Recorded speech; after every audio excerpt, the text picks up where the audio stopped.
Carbon जो होते हैं कार्बनिक यौगिक के बारे में पढ़ेंगे, तो कार्बन के बारे में हमें इस चैप्टर के अंदर पूरा पढ़ना है। चलो, तो कार्बन का सबसे पहली बात, कार्बन का परमाणु संरचना और संयोजकता के बारे में देख लेते हैं। ठीक है, जो कार्बन का परमाणु क्रमांक होता है, मैंने अभी आपको बताया था 6 होता है, डेटा याद रखना, 6 कार्बन का परमाणु क्रमांक होता है। और इसकी इलेक्ट्रॉनिक संरचना कैसी होती है, के शेल के अंदर तो 2 इलेक्ट्रॉन्स होते हैं और एल शेल के अंदर 4 इलेक्ट्रॉन्स होते हैं। अब इसको समझाता हूं, देखो 2 इलेक्ट्रॉन्स और 4 इलेक्ट्रॉन्स कैसे होते हैं। यहां पर देख रहे हो, आपको ये दिख रहा है, ठीक है, ये एक तरह से एटम किसका है, ये एक कार्बन का एटम है। ठीक है, कार्बन का एक तरह से क्या है, ये परमाणु है। अब इसके अंदर अगर आप देख रहोगे, कार्बन की परमाणु संरचना अगर आप देख रहोगे, तो ये हमारा एक तरह से क्या है, ये न्यूक्लियस है, ये बीच में है। ठीक है, और इसके अंदर आपको यहां पर इस कक्ष के अंदर, ये कौन सी कक्ष है, ये के कक्ष है। ठीक है, ये के शेल है और उसके बाद में ये एल शेल आ रही है। ठीक है, तो इसके अंदर के शेल के अंदर अगर आप देख रहे हो, तो के शेल के अंदर 2 इलेक्ट्रॉन्स आपको दिख रहे होंगे, ये 2 इलेक्ट्रॉन, एक इलेक्ट्रॉन ये रहा, एक इलेक्ट्रॉन ये रहा। देखो होता क्या है, कोई भी अगर आप देखोगे परमाणु, तो के एल एम एन ये शेल होती है सबके पास में। तो के शेल के अंदर कितने इलेक्ट्रॉन्स आ सकते हैं, 2 इलेक्ट्रॉन्स आ सकते हैं। ठीक है, उसके बाद में नेक्स्ट एल शेल आती है, तो इसके अंदर 8 इलेक्ट्रॉन्स मैक्सिमम आ सकते हैं। एम शेल के अंदर भी 8 इलेक्ट्रॉन्स आ सकते हैं मैक्सिमम। एन शेल के अंदर भी 8 इलेक्ट्रॉन्स आ सकते हैं। ऐसे यहाँ पर ये चलता है। ठीक है, अब जो पहला वाला जो शेल होता है के शेल, इसके अंदर मैक्सिमम 2 इलेक्ट्रॉन्स आ सकते हैं। अब देखो कार्बन का जो परमाणु क्रमांक होता है वो तो 6 होता है। ठीक, तो कार्बन के परमाणु क्रमांक अगर 6 होता है, तो 6 को अगर हमें करना है, तो 6 के लिए मैं क्या करूंगा, पहले वाला जो कक्ष है, के कक्ष, ठीक है, इसके अंदर के शेल के अंदर मैं क्या करूंगा, यहां पर 2 इलेक्ट्रॉन्स रख दूंगा। रख दिए मैंने 2 इलेक्ट्रॉन्स। 2 इलेक्ट्रॉन्स रखने के बाद में अब रिमेनिंग कितने बचे, 6 में से 2 तो मैंने रख दिए यहाँ पर, है ना, के शेल के अंदर आ गए, और बाकी के रिमेनिंग बचे 4। तो 4 किसके अंदर आएंगे, मेरे एल शेल के अंदर आएंगे। तो 4 शेल, देखो 4 को मैंने कहाँ रख दिया, 4 को मैंने एल शेल में रख दिया। ये रहा इस तरीके से, 1 2 3 और 4। क्लियर है बात, ये हो गई हमारी इलेक्ट्रॉनिक कॉन्फ़िगरेशन किसकी, हमारी कार्बन की। अब 2 और 4 मैंने रख दिया। अब होता क्या है, जो बाहरी शेल होती है हमारी, बाहरी जो कक्ष होता है, ये वाली दिख रही है आपको, ये जो बाहरी कक्ष होता है, वो या तो हमारा क्या बनाना चाहिए, डुप्लेट। जो डुप्लेट है ना, डुप्लेट क्या होता है, जिसके अंदर 2 इलेक्ट्रॉन्स होते हैं। डुप्लेट हाइड्रोजन बनाता है। ठीक है, इसके अलावा जितने भी तत्व होते हैं वो सब ऑक्टेट बनाते हैं, अष्टक बनाते हैं। तो हमारी जो बाहरी कक्ष होती है, जो बाहरी शेल होती है, इसके अंदर क्या होना चाहिए, ये हमारा बनाना चाहिए अष्टक। अब देखो यहां पर ये अष्टक क्या बना रहा है, क्या नहीं बना रहा है, क्योंकि बाहरी शेल के अंदर कितने इलेक्ट्रॉन्स है, 1 2 3 4, सिर्फ 4 इलेक्ट्रॉन्स है। और इसको क्या बनाना है, इसको यहां पर अष्टक बनाना है। यहां पर 8 इलेक्ट्रॉन्स होने चाहिए इसके बाहरी शेल के अंदर। ठीक है, जितने भी हमारे तत्व होते हैं उनकी बाहरी शेल के अंदर कितने इलेक्ट्रॉन्स होने चाहिए, 8 इलेक्ट्रॉन्स होने चाहिए। अब यहां पर 8 इलेक्ट्रॉन्स है क्या, नहीं है, तो 8 इलेक्ट्रॉन्स लाने पड़ेंगे। अब 8 इलेक्ट्रॉन्स करने के लिए क्या कर सकता है, ये जो कार्बन है, या तो 4 इलेक्ट्रॉन किसी से ले सकता है, या 4 इलेक्ट्रॉन्स मान के चलो, ये 4 इलेक्ट्रॉन्स ये किसी को दे दें, तो ये डुप्लेट बना लेगा। ये एक तरह से बाहरी शेल के अंदर इसके 2 रह जाएंगे। तो 2 पॉसिबिलिटी इसके पास में है, या तो ये 4 इलेक्ट्रॉन्स दे दे, या 4 इलेक्ट्रॉन्स ही ग्रहण कर ले। देखो ये अगर 4 इलेक्ट्रॉन्स ग्रहण कर लेता है जब तो ठीक है, लेकिन ये 4 इलेक्ट्रॉन्स दे ही नहीं सकता है। क्योंकि 4 इलेक्ट्रॉन्स इसलिए नहीं दे सकता है क्योंकि ये डुप्लेट बना ही नहीं सकता। डुप्लेट सिर्फ हाइड्रोजन बनाता है, बाकी जितने भी एलिमेंट होते हैं वो सब अष्टक बनाते हैं। ठीक है, और 4 इलेक्ट्रॉन्स ये दे इसलिए भी नहीं दे सकता है क्योंकि इसके लिए बहुत ज्यादा एनर्जी की रिक्वायरमेंट होगी। अब इसके बारे में पढ़ेंगे हम। क्लियर है, तो अब ये क्या करे, यहां पर ये 4 बाहरी कक्ष में 4 इलेक्ट्रॉन्स बनाने के लिए, बाहरी कक्ष में 4 इलेक्ट्रॉन्स होने के लिए ये क्या कर सकता है, स्थिर, अपना आप को स्थिर करने के लिए इसको 4 इलेक्ट्रॉन्स चाहिए। ठीक है, अष्टक बनाने के लिए। तो ये क्या कर सकता है, तो इसके पास में एक ही ऑप्शन रहता है, ना तो ये दे सकता है और ना ही ये ग्रहण कर सकता है। ठीक है, ये 4 इलेक्ट्रॉन्स को लूज भी नहीं कर सकता है और ना ही ये 4 इलेक्ट्रॉन्स को ले सकता है। क्यों नहीं ले सकता है, इसका भी कारण पूछो कि सर ये मान के चलो 4 इलेक्ट्रॉन्स किसी से ले ले, ठीक है, तो ये 8 अपने बना लेगा इलेक्ट्रॉन्स, किसी से भी ले ले। ये तो 4 इलेक्ट्रॉन्स अगर ये किसी से ले ले सर, तो ये 8 इलेक्ट्रॉन्स यहां पर बना लेगा। ठीक है, तो ये 8 इलेक्ट्रॉन्स बनाने के लिए अब देखो होगा क्या, 4 इलेक्ट्रॉन्स ग्रहण करना किसी से, 4 इलेक्ट्रॉन्स किसी से लेना, तो क्या करेगा, यहां पर ये क्या है हमारे पास में, न्यूक्लियस है बीच में। ये क्या है हमारे पास में, ये है हमारे पास में न्यूक्लियस। ये न्यूक्लियस जो है इसके पास में क्या है, इसके पास में है 6 प्रोटॉन। क्या है इसके पास में, इसके पास में है 6 प्रोटॉन। कितने प्रोटॉन है, 6 प्रोटॉन। अब क्या करेगा ये भैया, ये 6 प्रोटॉन है और 6 प्रोटॉन, ठीक है, ये जो नाभिक है इसके पास में जो न्यूक्लियस है इसके पास में 6 प्रोटॉन है। अब ये 6 प्रोटॉन है और अगर मैंने इसको 4 प्रोटॉन, इसके पास में मैंने 4 और कहीं से इसने ग्रहण कर लिए, मान के चलो इसको अष्टक बनाने के लिए इसने 4 ग्रहण कर लिए, तो टोटल कितने हो जाएंगे, टोटल हो जाएंगे 10 इलेक्ट्रॉन्स। और ये 6 प्रोटॉन, इन 10 इलेक्ट्रॉन्स को बांध के रखने में इसको कितनी ताकत लगेगी, इसके लिए बहुत मुश्किल हो जाएगा। तो ये जो प्रोटॉन होते हैं मना कर देते भैया मेरे बस की बात नहीं है, तो ये जो ग्रहण तो कर रहा है ये 4 इलेक्ट्रॉन्स, 1 इलेक्ट्रॉन कर लेता ग्रहण यार, लेकिन 4 इलेक्ट्रॉन्स तो कैसे ग्रहण कर सकता हूँ, मैं नहीं कर सकता, इतनी मेरी कैपेसिटी नहीं है। तो ये जो प्रोटॉन है ना, ये मना कर देंगे भैया मेरे बस की बात नहीं है। ये 6 प्रोटॉन जो है नाभिक के अंदर, जो 6 प्रोटॉन है, ये एक तरह से इनके लिए ये 10 इलेक्ट्रॉनों को बांधने की क्षमता नहीं रख सकते, ठीक है, तो ये मना कर देते एक तरह से, ये पॉसिबल है ही नहीं। तो क्या होता है, अब देखो एक चीज और मैं आपको बताना चाहता हूं, यहां पर वैलेंसी संयोजकता क्या होती है ना, इस संयोजकता के बारे में बता देता हूं। देखो संयोजकता क्या होती है, ये यहां पर कितना है, इसकी जो हमारी क्रमांक होता है 6, तो पहले शेल में हमारा 2 आ सकता है, नेक्स्ट सेल में 4 आ सकता है, तो रिमेनिंग अष्टक बनाने के लिए किसकी रिक्वायरमेंट है, हमारे को 4 की रिक्वायरमेंट है। जिसकी रिक्वायरमेंट होती है वो होती है इसकी क्या, संयोजकता। जैसे कि फॉर एग्जांपल एक और देख लेते हैं, सोडियम होता है ना, सोडियम क्या होता है, धातु Na, सोडियम का परमाणु क्रमांक होता है वो 11 होता है, ठीक है। अगर मैं इसकी इलेक्ट्रॉनिक कॉन्फ़िगरेशन, इलेक्ट्रॉनिक विन्यास अगर इसकी बनाऊंगा, तो मैं कैसे बनाऊंगा इलेक्ट्रॉनिक संरचना, ठीक है, कैसे बनाऊंगा मैं इसकी, देखो पहले मैं 2 रखूंगा, फिर नेक्स्ट वाली में 8 आ जाएगी, ठीक है, तो 10 हो गए, इसका परमाणु क्रमांक 11 होता है, तो लास्ट वाली में 1 आएगा। अब क्या होगा, ये या तो एक क्या कर दे, एक तरह से डोनेट कर दे, तो ये अपना अष्टक बना लेगा, है ना, लूज कर दे, या फिर ये क्या करे 7 इलेक्ट्रॉन्स ले ले किसी से, तो ये अष्टक बन जाएगा। तो इसके लिए क्या सबसे इजी रहेगा, इसके लिए इजी रहेगा कि ये 1 इलेक्ट्रॉन का त्याग कर दे, तो ये क्या होगा, इसके लास्ट शेल में क्या बन जाएगी, 8 बन जाएगी, अष्टक बन जाएगा। क्लियर, तो ये 1 इलेक्ट्रॉन का क्या करता है, यहां पर त्याग करता है, ठीक है। तो एक तरह से इसकी वैलेंसी क्या हो गई, इसकी संयोजकता क्या हो गई, इसकी संयोजकता हो गई 1, जो सोडियम होता है उसकी संयोजकता क्या होती है 1, ठीक है। इस तरीके से यहां पर चीजें चलती है। क्लियर है बात। तो देखो जो लास्ट शेल में होता है ना वही संयोजकता होती है एक तरह से।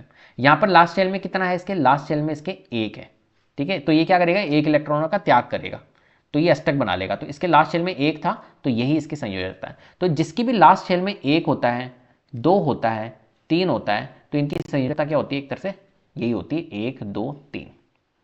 अब जिसकी लास्ट शेल में मान के चलो 4 होगा, तो उसकी संयोजकता भी 4 ही होगी। अब जिसकी लास्ट शेल में 5 होगा, मान के चलो किसी की लास्ट शेल में 5 है, तो फिर उसको 8 में से माइनस करना होता है, तो 8 - 5, इसकी संयोजकता कितनी हो जाएगी 3।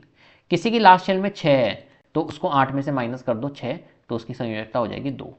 इस तरीके से यहाँ पर ये चलती है, संयोजकता निकालना आपको आता होगा, कोई दिक्कत नहीं है। चलो मैंने आपको समझा भी दिया। तो चूंकि बाहरी कक्ष में 4 इलेक्ट्रॉन्स होते हैं, मैंने आपको बताया, तो कार्बन को स्थिर अवस्था प्राप्त करने के लिए 4 इलेक्ट्रॉनों की आवश्यकता होती है, जैसा कि मैंने आपको बताया। अब 4 इलेक्ट्रॉनों की आवश्यकता होगी तो क्या क्या संभावना है, तो एक संभावना तो है यदि कार्बन 4 इलेक्ट्रॉन ग्रहण कर ले कहीं से, तो ये क्या कर लेगा, एक तरह से ऋणायन बना लेगा। ग्रहण करना मतलब ये ऋणायन बना रहा है, 4 माइनस आयन बना सकता है। लेकिन 6 प्रोटॉन जो है ये कहेंगे भैया मेरे बस की नहीं है, वाले नाभिक के लिए 10 इलेक्ट्रॉनों को बांध कर रखना बहुत मुश्किल हो जाएगा। तो एक पॉसिबिलिटीज तो ये थी, लेकिन वो गलत हो गई, वो तो पॉसिबल ही नहीं है। एक पॉसिबिलिटीज क्या है कि यदि कार्बन 4 इलेक्ट्रॉनों को लूज कर दे, छोड़ दे, तो ये C4+ आयन बना सकता है, लेकिन इसके लिए बहुत अधिक ऊर्जा की आवश्यकता है। ये छोड़ना भी एक तरह से बहुत कॉम्प्लिकेटेड टास्क है ना, इसके लिए बहुत अधिक ऊर्जा की आवश्यकता होगी, तो ये भी पॉसिबिलिटीज हमारे पास में नहीं है। तो फिर क्या करे भैया कार्बन, तो कार्बन क्या करेगा, इसलिए कार्बन आयनिक बंधन बनाने की बजाय, आयनिक बंधन जो है, आयनिक बॉन्ड जो है वो बनाने की बजाय वो कोवेलेंट बॉन्ड बनाते हैं। कोवेलेंट बॉन्ड क्या होता है अभी बताऊंगा मैं, सहसंयोजी बंध जिसे हम कहते हैं हिंदी में। तो कोवेलेंट बॉन्ड बनाते हैं जिसमें ये अपने इलेक्ट्रॉन अन्य परमाणुओं के साथ क्या करते हैं, एक तरह से साझा करते हैं। अपने इलेक्ट्रॉन्स जो होंगे वो क्या करेंगे, दूसरे परमाणु जो भी होंगे उनके साथ में ही शेयरिंग करते हैं, ठीक है। इनका काम क्या होता है, एक तरह से शेयर करना। कार्बन के जो परमाणु होते हैं वो क्या करते हैं, कार्बन की ये एक तरह से कार्बन जो होता है वो हमेशा कोवेलेंट बॉन्ड बनाएगा, आयनिक बंधन ये नहीं बनाएगा। ये अपने परमाणुओं को क्या करते हैं, एक तरह से शेयर करते हैं एक दूसरों के साथ में अष्टक बनाने के लिए। क्लियर है, कुल मिला के इनको अष्टक बनाना है। अब वो अष्टक कैसे भी बनाए, चाहे वो शेयर करके बनाए, चाहे वो ट्रांसफर करके बनाए, कैसे भी बना सकते हैं। तो ये ट्रांसफर नहीं करते, ये एक तरह से क्या करते हैं, जैसा कि आयनिक बंध में हो रहा था ट्रांसफर ऑफ इलेक्ट्रॉन्स, है ना। तो यहां पर क्या होता है, यहां पर शेयरिंग होती है इलेक्ट्रॉन्स की, ठीक है। यहां पर क्या होती है, साझा करते हैं ये इलेक्ट्रॉन्स को अष्टक बनाने के लिए। क्लियर है, चलिए तो यहां पर देखते हैं कार्बन में जो बंधन होता है वो कैसा होता है, कोवेलेंट बॉन्ड। अभी मैंने आपको बताया जो कार्बन बंधन बनाएगा वो सहसंयोजी बंधन बनाएगा, कोवेलेंट बॉन्ड बनाएगा, ना कि कौन सा वाला बॉन्ड, जो हमारा आयनिक बंध नहीं बनाएंगे, आयनिक बॉन्ड नहीं बनाएंगे, ये सहसंयोजी बंध बनाएंगे कार्बन। ठीक है, ये क्या करेंगे, शेयर्स करेंगे इलेक्ट्रॉन्स को। तो क्या होता है भैया कोवेलेंट बॉन्ड, क्या होता है सहसंयोजी बंध? तो देखो जब दो परमाणु अपने इलेक्ट्रॉनों को आपस में साझा करके एक स्थिर अणु का निर्माण करते हैं तो बनने वाले बंध को क्या कहते हैं, सहसंयोजी बंध कहा जाता है। जब भी दो परमाणु अपने इलेक्ट्रॉनों को शेयर करेंगे, शेयर करना, ठीक है, और स्थिर अणु का निर्माण करने के लिए बनते हैं, उस बंध को हम क्या बोलते हैं, सहसंयोजी बंध कहते हैं। अपनी स्थिरता प्राप्त करने के लिए अगर ऐसा कर रहे हैं, वो शेयर कर रहे हैं अपने इलेक्ट्रॉन्स को, तो वो एक तरह से कौन सा बंध बना रहे हैं, उस बंध को हम बोलेंगे कोवेलेंट बॉन्ड। ठीक है, ये बंध विशेष रूप से अधातुओं जो होते हैं उनके बीच में बनता है। जैसे कार्बन है तो कार्बन क्या होता है, अधातु है ना कार्बन भी, तो कार्बन तो मतलब ये जो बंध होता है सहसंयोजी बंध कोवेलेंट बॉन्ड, ये अधातुओं के बीच में ही बनता है मेनली। जैसे कि कार्बन हुआ, हाइड्रोजन हुई, गैस हुई है, जितनी भी गैसेस होती है, हाइड्रोजन, ऑक्सीजन, नाइट्रोजन, क्लोरीन, ये सब अधातु है, कार्बन अधातु है, तो ये आदि तत्व सहसंयोजी बंध बनाते हैं। इस बंध में क्या होता है भाई, कोई इलेक्ट्रॉन स्थानांतरित मतलब क्या नहीं होगा, ट्रांसफर नहीं होगा। क्या होता है, शेयर होती है, यहाँ पर शेयरिंग होती है, ना कि ट्रांसफर होता है। जैसा कि आयनिक बंध में हो रहा था ट्रांसफर ऑफ इलेक्ट्रॉन्स, यहाँ पर ट्रांसफर नहीं होता है, यहाँ पर क्या होती है, शेयरिंग होती है, यहाँ पर साझा होता है इलेक्ट्रॉन्स। ठीक है, चलिए देखो यहां पर सहसंयोजी बंध के प्रकार। अब जो ये कोवेलेंट बॉन्ड के बारे में हम पढ़ेंगे, इसके हम क्या देख लेते हैं, प्रकार देख लेते हैं, कितने टाइप्स के होते हैं ये सहसंयोजी बंध। तो देखो एक तो होता है सहसंयोजी बंध में परमाणुओं के बीच साझा किए गए इलेक्ट्रॉनों की संख्या के आधार पर इसे तीन प्रकार में हम विभाजित कर सकते हैं। जो इनके इलेक्ट्रॉनों की संख्या है उसके आधार पर, है ना, इनके बीच में जो परमाणुओं के बीच जो साझा किए गए इलेक्ट्रॉन से कितने इलेक्ट्रॉन साझा किए गए है ना, उनके बेसिस पे हम इनको तीन प्रकार से विभाजित कर सकते हैं। कैसे, एकल संयोजी सहसंयोजी बंध, सिंगल कोवेलेंट बॉन्ड जिसे हम कहते हैं। ठीक है, जब दो परमाणु एक इलेक्ट्रॉन जोड़ी साझा करते हैं तो एकल बंध बनता है। ठीक है, और इसे किससे दर्शाते हैं हम, इस डैश से दर्शाते हैं, जैसा कि आपको यहां पर दिख रहा है। अभी अपन बना के भी दिखाएंगे। उदाहरण के तौर पर अब समझते हैं, देखो हाइड्रोजन। ठीक है, हाइड्रोजन का एक अणु लिया, मान के चलो मैंने ये हाइड्रोजन, ये एक अणु ले लिया मैंने। ठीक है, ये हाइड्रोजन का एक मैंने परमाणु ले लिया।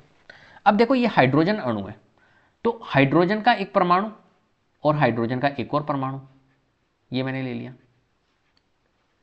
ठीक है, अब मैंने आपको बताया था हाइड्रोजन के पास में हाइड्रोजन का जो परमाणु क्रमांक होता है वो कितना होता है, हाइड्रोजन का जो परमाणु क्रमांक होता है वो 1 होता है।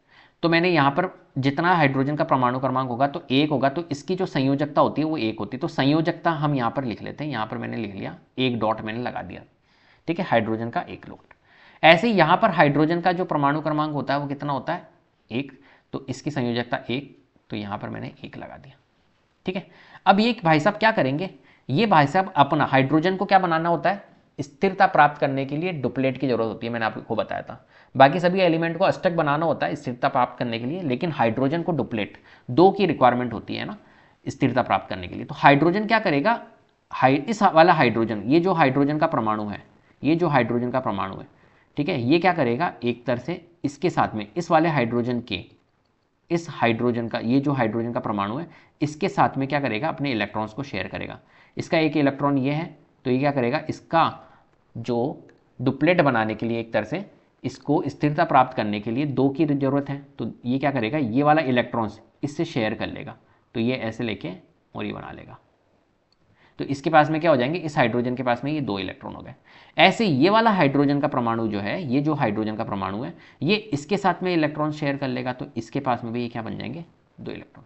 तो आप देख रहे होंगे ये जो हाइड्रोजन है इसके पास में भी 2 इलेक्ट्रॉन्स हैं, और ये वाला जो हाइड्रोजन है इसके पास में भी 2 इलेक्ट्रॉन्स हो गए, तो इन्होंने स्थिरता प्राप्त कर ली। इस तरीके से यहाँ पर शेयरिंग चलती है। ठीक है, इस हाइड्रोजन के परमाणु के, इस हाइड्रोजन के परमाणु की हेल्प कौन कर रहा है, ये वाला हाइड्रोजन, और इस वाले हाइड्रोजन की परमाणु के हेल्प कौन कर रहा है, ये वाला हाइड्रोजन। इस तरीके से ये एक दूसरे की हेल्प कर रहे हैं, एक तरह से ये शेयरिंग कर रहे हैं। ठीक है, तो इनके बीच में क्या हुआ, इनके बीच में एक एक इलेक्ट्रॉन शेयर हुआ, है ना, ये वाला इलेक्ट्रॉन इसके काम आया और ये वाला इलेक्ट्रॉन इसके काम आया, तो एक इलेक्ट्रॉन का क्या हुआ यहाँ पर, आदान प्रदान, मतलब शेयरिंग हुई है यहाँ पर। और अगर एक इलेक्ट्रॉन की यहाँ पर शेयरिंग है तो ये एक तरह से क्या हो गया, सिंगल बॉन्ड हो गया। तो इसलिए हम हाइड्रोजन क्या करता है, एक तरह से सिंगल बॉन्ड बनाता है, हाइड्रोजन और हाइड्रोजन के बीच में क्या बनता है, सिंगल बॉन्ड बनता है एक तरीके से। ठीक है, एक और बनाने की कोशिश करते हैं, मीथेन। ठीक है, अभी आप समझोगे नहीं मीथेन CH4 क्यों होता है। देखो CH4 जो होता है, मीथेन जो होता है वो हाइड्रोकार्बन होता है। अभी हाइड्रोकार्बन के बारे में पढ़ेंगे, हाइड्रोकार्बन क्या होता है। ठीक है, जिसके अंदर कार्बन और हाइड्रोजन होते हैं उसको हम बोलते हैं हाइड्रोकार्बन। तो यहाँ पर मीथेन का जो फॉर्मूला होता है वो CH4 होता है। अभी हम बनाना भी सीखेंगे क्यों मीथेन का CH4 होता है। तो देखो यहाँ पर CH4, अभी आप बस ये देखो, ये CH4 होता है, CH4 मीथेन होता है। ठीक है, अब मुझे एक बात बताओ, कार्बन कितना है, एक है, तो मैंने लिख दिया कार्बन एक। कितने कार्बन, लिख दो कार्बन। और हाइड्रोजन कितने, चार। तो इस कार्बन के पास में, अब मेरे को एक बात बताओ, कार्बन का जो हमारा परमाणु क्रमांक होता है वो कितना होता है, 6 होता है। ठीक है, कितना होता है, 6। और इसकी जो इलेक्ट्रॉनिक कॉन्फ़िगरेशन होती है वो होती है 2 और 4। ठीक है, तो लास्ट शेल जो होता है उसमें 4 इलेक्ट्रॉन्स इसके होते हैं। ठीक है, इसकी संयोजकता कितनी होती है हमारी, जो कार्बन की संयोजकता होती है वो कितनी होती है, 4 होती है। ठीक है, तो मान के चलो यहाँ आपने 4 लगा दी, 1 2 3 और 4। ठीक है, ये लगा दी। और अब इसको क्या है, इस कार्बन को भी अष्टक बनाना है ना। और यहाँ पर हाइड्रोजन की संख्या कितनी है, देखो H4 है, हाइड्रोजन की संख्या 4 है, तो मैंने हाइड्रोजन यहाँ लिख दिया, ये हाइड्रोजन, ये हाइड्रोजन। अभी इलेक्ट्रॉनिक डॉट स्ट्रक्चर हम देखेंगे इसका कैसे बनाते हैं, ये हाइड्रोजन रख दिए। अभी इस हाइड्रोजन के पास में एक इलेक्ट्रॉन है, इस हाइड्रोजन के पास में एक इलेक्ट्रॉन है, इस हाइड्रोजन के पास में एक इलेक्ट्रॉन है, क्योंकि इसका परमाणु क्रमांक 1 है, और इसके हाइड्रोजन के पास में एक इलेक्ट्रॉन है। तो ये क्या करेगा, ये कार्बन क्या करेगा, इसके साथ में बंध बनाएगा। ये कार्बन इस हाइड्रोजन के साथ में बंध बनाएगा, ये कार्बन इस वाले हाइड्रोजन के साथ में बंध बनाएगा, और ये इसके साथ में। ठीक है, तो ये कार्बन एक तरह से इन चारों हाइड्रोजन के साथ में बंध बना लिया इस तरीके से, यहां पर दिख रहा है आपको, ये CH4 इस तरीके से बनता है। तो इनके बीच में, कार्बन हाइड्रोजन के बीच में क्या है, एकल बंध है ये, इसको बोलते हैं हम एकल सहसंयोजी बंध। सिंगल बॉन्ड है इनके बीच में, जो इनके बीच में बॉन्ड बन रहा है वो एकल बंध बन रहा है। तो जब भी दो परमाणु देखो, ये हाइड्रोजन और कार्बन, ये दो परमाणु है, इनके बीच में एक इलेक्ट्रॉन जोड़ी साझा होती है, तो एक इलेक्ट्रॉन की, देखो एक इलेक्ट्रॉन इसका, इस हाइड्रोजन के पास में क्या हुआ, इस कार्बन का आ गया, तो इसने अपना प्लेट कर लिया, और इस कार्बन ने क्या करा, इस हाइड्रोजन के साथ में मिलके। ठीक है, कुल मिला के ये, अभी इलेक्ट्रॉन डॉट स्ट्रक्चर में आपको समझाऊंगा, तो जब आपको पूरी अच्छी तरीके से समझ में आएगी कहानी। तो आप समझ गए, यहां पर क्या हो रहा है, एक तरह से एक जोड़ी जो हो रही है इलेक्ट्रॉन की, वो यहां पर शेयर हो रही है। ठीक है, चलिए आगे बढ़ते हैं। तो इसलिए हम इसको क्या बोलेंगे, इस सिंगल कोवेलेंट बॉन्ड बोलेंगे, एकल सहसंयोजी बंध। एक होता है हमारा द्विसंयोजी सहसंयोजी बंध। द्विसंयोजी बंध क्या होता है, डबल कोवेलेंट बॉन्ड। देखो इसके अंदर क्या होता है, दो परमाणु जब दो इलेक्ट्रॉन जोड़ी साझा करते हैं तो द्विसंयोजी बंध बनता है। ठीक है, द्विसंयोजी बंध को इस तरीके से हम डिनोट करते हैं। ठीक है, फॉर एग्जांपल जैसे ऑक्सीजन आप ले लो, तो ऑक्सीजन जो होता है, ऑक्सीजन, ठीक है, ऑक्सीजन का जो परमाणु क्रमांक होता है वो कितना होता है, आपको पता होगा, 8 होता है। ठीक है, ऑक्सीजन का परमाणु क्रमांक कितना होता है, 8 होता है। अब अगर 8 होता है तो इसकी जो इलेक्ट्रॉनिक विन्यास, जो इलेक्ट्रॉनिक कॉन्फ़िगरेशन बनती है वो कैसी बनती है, इसकी पहले शेल में 2 आएंगे, नेक्स्ट शेल में फिर 6 आएंगे। अब ये क्या करेगा, ये करेगा 2 6, तो एक तरह से इसकी जो वैलेंसी होती है, जो इसकी संयोजकता होती है वो कितनी होती है बताओ। अष्टक बनाने के लिए इसको 2 की रिक्वायरमेंट है, जब ये 8, तो 2 इसकी क्या होगी, संयोजकता यहाँ पर होगी। ठीक है, चलो ये तो आपको आता होगा वैलेंसी निकालना, संयोजकता निकालना, तो 2 इसकी क्या होगी, एक तरह से संयोजकता होगी। अब देखो क्या करेगा ये, एक तरह से अगर इसकी 2 संयोजकता है, ठीक है, तो ये ऑक्सीजन, ठीक है, ये ऑक्सीजन का एक परमाणु और ये ऑक्सीजन का एक और परमाणु। अब ये क्या करेंगे, इस ऑक्सीजन की कितनी संयोजकता है, 2।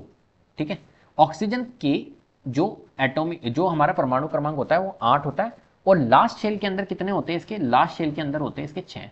जितने लास्ट शेल के अंदर होते हैं, के शेल ये हुई, लास्ट एल, लास्ट शेल के अंदर जितने हमारे क्या होते हैं, एक तरह से अणु होते हैं, परमाणु होते हैं, वो हम यहाँ पर लिखते हैं। ठीक है, जितने इलेक्ट्रॉन्स होते हैं हमारे लास्ट शेल के अंदर वो हम यहाँ पर लिखते हैं। तो यहाँ पर मैं लिख लेता हूँ 1 2 3 4, ठीक है, और 5 और 6, ये डॉट लगा दी मैंने, 6। ठीक है, तो ये ऑक्सीजन के लिए मैंने लिख दिया। ऐसे इस ऑक्सीजन के लिए भी मैं ऐसे लिखूंगा 1 2 3 4 5 6। ठीक है, लास्ट शेल वाली हम यहाँ पर लिखते हैं, तो ये 6 कर दिया। अब देखो, अब क्या करेंगे यहाँ पर, अब ये ऑक्सीजन क्या करेगा, ये जो 2 है, ये जो 2 है, ये वाले ऑक्सीजन की जो 2 इलेक्ट्रॉन्स है, ये अपना अष्टक बनाने के लिए, यहाँ पर कितने इलेक्ट्रॉन्स है, अभी 6 इलेक्ट्रॉन्स है, और ये अपना अष्टक बनाने के लिए इसको 2 की रिक्वायरमेंट है, तो ये क्या करेगा, इन दो से ये अष्टक बना लेगा अपने। क्या मेरी बात समझ में आ रही है? ये 6 थे और ये इसके 2 ले लिए इसने, 8 बन गए। ऐसे ही इस ऑक्सीजन का जो ऑक्सीजन का परमाणु है, इसको भी अष्टक बनाना है, तो ये क्या करेगा, ये वाले जो 2 है ये इससे ले लेगा कि भैया ये ले मेरे को दे दे, मैं भी अष्टक बना लेता हूँ अपना, ये बन गए। तो कुल मिला के ये दोनों की तो शेयरिंग हुई है, तो ये दोनों की शेयरिंग हुई है यहाँ पर, ये और ये, इन दोनों की। तो यहाँ पर क्या बन रहा है, एक तरह से ये डबल बॉन्ड बन रहा है। दो जोड़ी इलेक्ट्रॉनों की जब शेयरिंग होगी उसको हम बोलेंगे द्विसंयोजी बंध। तो यहाँ पर ऑक्सीजन के बीच में द्विसंयोजी बंध यहाँ पर बन रहा है। ऐसे C2H4 के बीच में देख सकते हैं, C2H4 को एथिन बोलते हैं, तो C2H4 देखो, C2H4 तो C2 मतलब 2 कार्बन है, तो 2 कार्बन मैंने लिखी है, ये 2 कार्बन मैंने लिख लिया, और हाइड्रोजन 4 है। अब सोचो हाइड्रोजन 4 है तो एक हाइड्रोजन मान के चलो मैंने यहाँ रख दिया, एक हाइड्रोजन मैंने यहाँ रख दिया, एक हाइड्रोजन मैंने यहाँ रख दिया, एक हाइड्रोजन मैंने यहाँ रख दिया, टोटल हो गया हाइड्रोजन 4। कोई दिक्कत? चलो अब मुझे एक बार बताओ, इस कार्बन को क्या करना होगा अपना अष्टक बनाने के लिए? क्या करना होगा बताओ? इस कार्बन को अपना अष्टक बनाने के लिए क्या कर सकता है? ठीक है, तो अब ये क्या करेगा, ये यहां पर डबल बॉन्ड होगा, जब जाके ये कार्बन अपना अष्टक बना सकता है। ठीक है, तो कार्बन कार्बन के बीच में यहां पर क्या है, कार्बन और कार्बन के बीच में यहां पर द्विसंयोजी बंध है, तो C2H4 इस तरीके से यहां पर बनेगा, क्योंकि सिंगल बॉन्ड में तो होगा नहीं, क्योंकि 4 चाहिए होंगे ना, तो यहां पर इस तरीके से चलती है। ऐसे त्रिसंयोजी बंध, जब 2 परमाणु 3 इलेक्ट्रॉन जोड़ी साझा करते हैं तो उसको त्रिसंयोजी बंध कहते हैं। ठीक है, इसको ऐसे डिनोट करते हैं हम, जैसे नाइट्रोजन है, तो नाइट्रोजन जो होती है, ठीक है, नाइट्रोजन का जो परमाणु क्रमांक होता है वो होता है 7 होता है। अब 7 अगर होता है तो पहली जो K शेल है उसमें 2 आएंगे और फिर नेक्स्ट शेल में 5 आएंगे। तो नाइट्रोजन के लिए मैं क्या करूंगा, सोचो, एक नाइट्रोजन का मैंने परमाणु लिया और उसके लिए मैं लास्ट शेल में कितने हैं, 5 है, तो मैं 5 को रखूंगा। 5 में कैसे रख सकता हूँ, 5 में रख सकता हूँ, एक मैंने यहाँ रख दिया, मान के चलो एक यहाँ दिया, 1 2 3 मैंने यहाँ रख दिए, इस तरीके से मैं रख सकता हूँ। ठीक है, ऐसे ये नाइट्रोजन है, इसके 3 यहाँ रख दिए, एक यहाँ रख दिया, एक यहाँ रख दिया। ठीक है, अब ये अपना अष्टक बनाने के लिए क्या करेगा, ये वाला नाइट्रोजन इसके 3 लेगा, उठाएगा, ये बन गए 8, और ये वाला नाइट्रोजन इसके 3 लेगा और ये बन गए 8। तो कुल मिला के 3 जोड़ी क्या हो रहे हैं, एक तरह से इलेक्ट्रॉनों का शेयर हो रहा है यहाँ पर, तो इसलिए यहाँ पर 3 जोड़ी, तो ये त्रिसंयोजी बंध बना रहा है। ठीक है, ऐसे ही C2H2 अगर हम देखें, एथाइन जिसे हम कहते हैं, तो C2H2 तो कार्बन कितने हैं, 2 कार्बन है, तो 2 कार्बन मैंने बना दिए। हाइड्रोजन कितने हैं, एक हाइड्रोजन है, तो एक हाइड्रोजन यहाँ रखा, एक हाइड्रोजन यहाँ रखा। अब क्या करें, कार्बन कार्बन के बीच में कितने दिए, तो एक कार्बन के पास में 4 हो जाए तो क्या करेंगे हम, 3 बंध लगा देंगे हम यहाँ पर। तो इस कार्बन के क्या हो गए, इसने कार्बन ने अपने 4 पूरे कर लिए, ऐसे इस कार्बन के पास में भी 4 हो गए। तो इस तरीके से यहाँ पर ये चीज़ें चलती है। चलिए, सहसंयोजी बंध के गुण, तो ये जो कोवेलेंट बॉन्ड होते हैं उनके क्या गुण होते हैं इसको समझते हैं। देखो कोवेलेंट बॉन्ड अभी मैंने आपको समझाया भी था, इनका गलनांक और क्वथनांक जो होता है, जो सहसंयोजी बंध होते हैं, तो ये बहुत कम होता है। ठीक है, कार्बनिक यौगिक जो होते हैं इनका गलनांक और क्वथनांक कम होता है, तो सहसंयोजी बंध जो बंध बनाते हैं कोवेलेंट बॉन्ड बहुत कम होता है, क्योंकि इनमें आयनिक बंधों की तुलना में बल बहुत, जो अट्रैक्शन होता है, आकर्षित बल जो होता है वो बहुत कम होता है। क्या विद्युत के चालक होते हैं, ये विद्युत के चालक नहीं होते हैं। ठीक है, क्योंकि इनमें आयन्स ही नहीं होते हैं, तो ये विद्युत के चालक भी नहीं होंगे। घुलनशीलता, बिल्कुल जल में ये अघुलनशील होते हैं, जल में घुलनशील नहीं होते, जबकि हमारे जो आयनिक यौगिक होते हैं वो जल में घुलनशील होते हैं। लेकिन कार्बनिक विलायकों जैसे बेंजीन हुआ, एथर हुआ, उसमें ये घुल जाते हैं इजीली। रासायनिक क्रियाशीलता मतलब ये आयनिक यौगिकों की तुलना में कम अभिक्रियाशील, लेस रिएक्टिव होते हैं। और संरचना इनकी कैसी होती है, इनमें स्पष्ट अवगुणित संरचना जैसे मॉलिक्यूलर स्ट्रक्चर इनका होता है। अभी हम